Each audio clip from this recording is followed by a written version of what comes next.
धर्म का मर्म। क्लास 2, जिंदगी का लक्ष्य।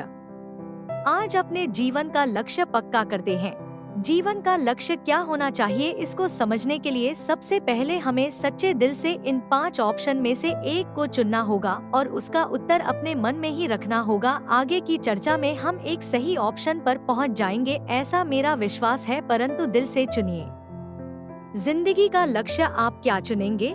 धन, सुख, सुंदरता, पद, प्रसिद्धि। हमें ऐसा भी लग रहा होगा कि पांचों में से एक चीज ही क्यों, पांचों ही चुनने चाहिए।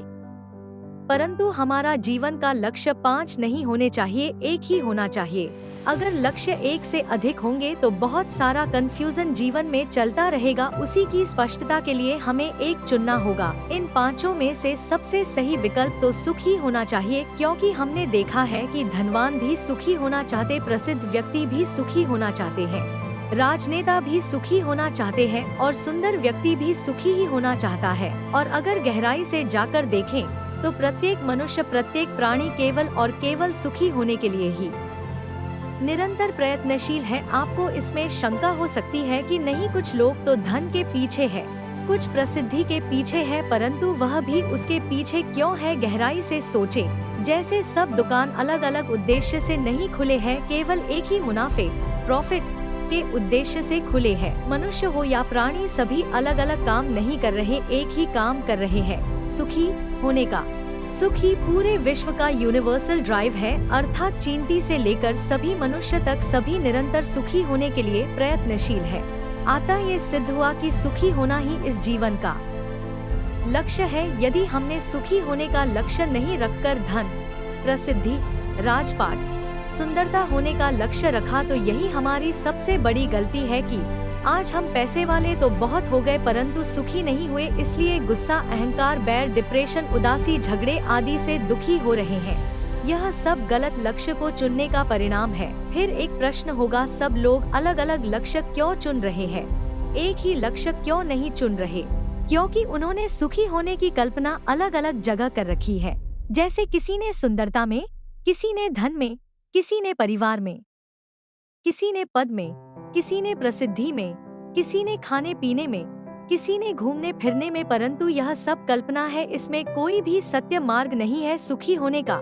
फिर कौन सा मार्ग है सुखी होने का?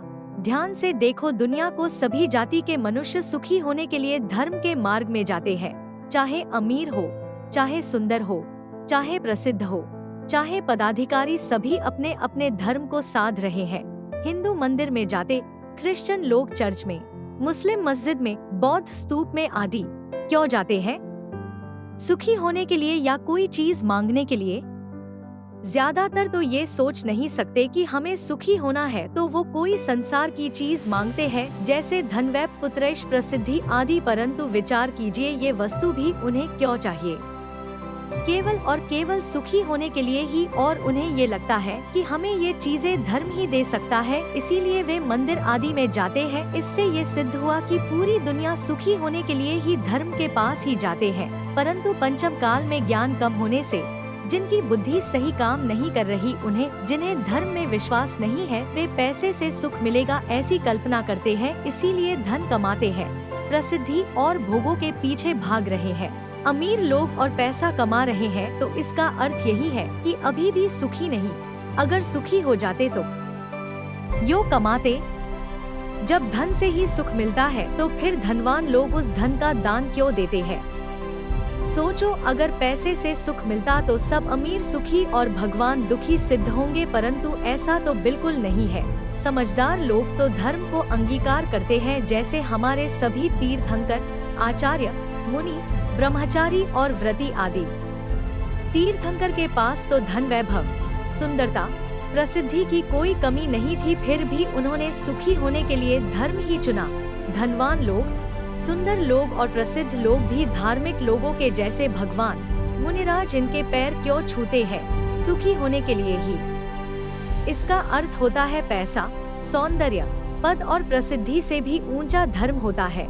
जैसे व्यापार में अलग अलग क्वालिटी के मटेरियल होते हैं, फर्स्ट क्वालिटी, सेकेंड क्वालिटी और थर्ड क्वालिटी, वैसे ही विचारों की भी 3 क्वालिटी होती है, निम्न, लो। विचार वाले धन का, भोगों का, प्रसिद्धि का, सौंदर्य का, पद का विचार करते हैं। मध्यम मेड विचार वाले समाज कल्याण, जन कल्याण का विचार करते हैं। और उच्च हाय विचार वाले धर्म का विचार करते हैं। इसीलिए निष्कर्ष यह है, इस जिंदगी का लक्ष्य सुखी होना ही है। सर्व प्रकार के सुख धर्म से ही मिलता है।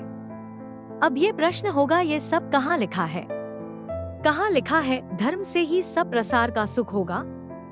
राजा राणा छत्रपति वाले 12 भावना में जांचे सुरतरु दे सुख, चिंतत चिंता रैन बिन जांचे, बिन चिंते धर्म सकल सुख दैन। अर्थ, मांगने पर स्वर्ग के कल्पवृक्ष सुख देते हैं और चिंतन करने पर चिंतामणि रत्न सुख देता है, परंतु धर्म तो बिना मांगे और बिना चिंतन किए समस्त सुखों को देता है। हम समझदार बने और आपने जिंदगी का लक्ष्य सुख बनाए और सुखी होने के लिए धर्म को अपनाएं, क्योंकि इस जीवन के सभी सुख धर्म से ही मिलते हैं। पढ़ेगा जैनी तो बचेगा जैनी। सीए विशाल पाटनी जैन द्वारा लिखा हुआ लेख, इसकी टेक्स्ट डिस्क्रिप्शन बॉक्स में है, वहां से भी पढ़ सकते हैं। आज शाम को 8 बजे कमेंट बॉक्स में और डिस्क्रिप्शन बॉक्स में एग्जाम की लिंक आएगी।